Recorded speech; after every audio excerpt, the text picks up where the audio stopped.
Hello viewers, আবার চলে এসেছি নতুন একটা ভিডিও নিয়ে।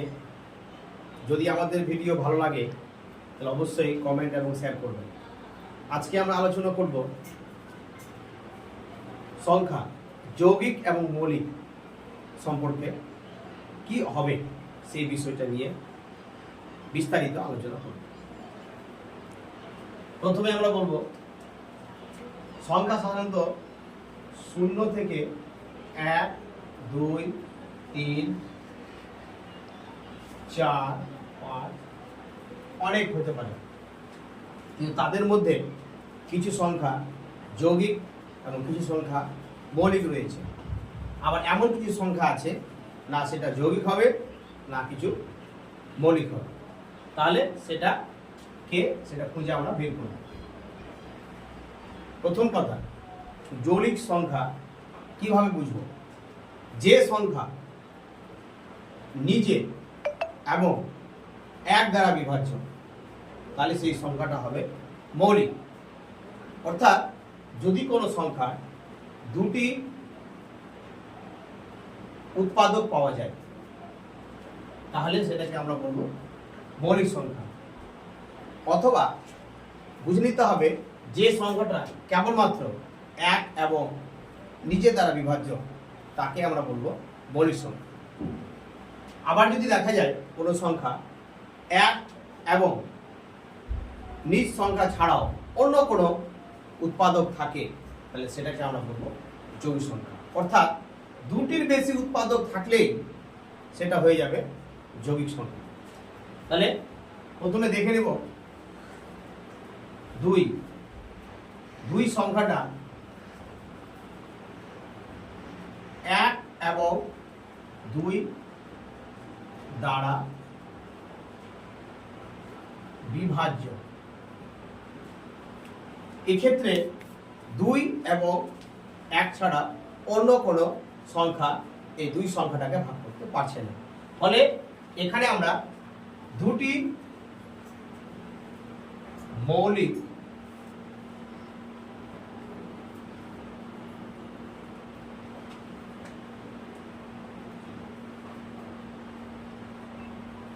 উৎপাদক পেলাম।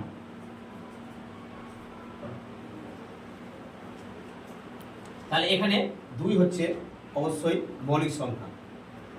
এবার চলে যাই আমরা 4-এ। 4 সংখ্যাটা 1, 2, 4। এখানে উৎপাদকের সংখ্যা পাওয়া গেল 3টি, অর্থাৎ 2 থেকে বেশি। 1 এবং 4 পাওয়া যাচ্ছে, কিন্তু তার থেকেও একটা বেশি পেলাম, সেটা হচ্ছে 2। অর্থাৎ এই সংখ্যাটা 3টি উৎপাদক দ্বারা বিভাজ্য হবে। তাই এটা হচ্ছে মৌলিক সংখ্যা নয়, এটা হচ্ছে যৌগিক সংখ্যা। 4 সংখ্যাটি 2 এর বেশি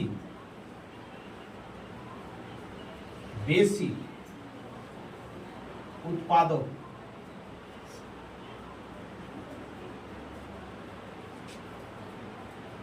পেলাম। তাহলে সুতরাং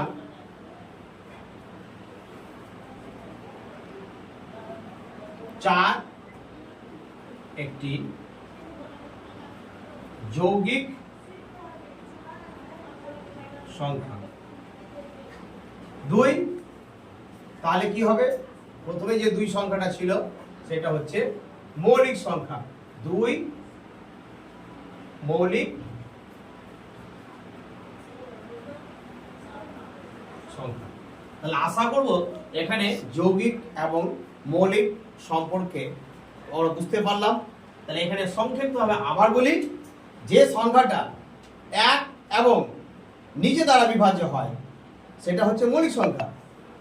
আর যদি কোনো সংখ্যা নিজে এবং 1 ছাড়াও আরো উৎপাদক থাকে তাহলে সেই সংখ্যাটা হয়ে যাবে যৌগিক হয়ে যাবে। তাহলে এক্ষেত্রে আমরা যৌগিক এবং মৌলিক সম্পর্কে বুঝে গেল। এখানে একটা কথা বলা যেতে পারে, একটা প্রশ্ন হয়, জোড় অথচ মৌলিক, জোড় মানে যে কোনো সংখ্যায় 2 দিয়ে ভাগ যাবে সেটা হচ্ছে জোড়, কিন্তু এমন একটা মৌলিক সংখ্যা রয়েছে সেটা মৌলিক হলেও আবার জোড়, সেটা হচ্ছে 2। তাহলে উত্তরে আসবে মৌলিক অথচ জোড় সংখ্যাটি হচ্ছে 2। তাহলে আজকে আমরা এই যৌগিক এবং মৌলিক সম্পর্কে আলোচনা করলাম।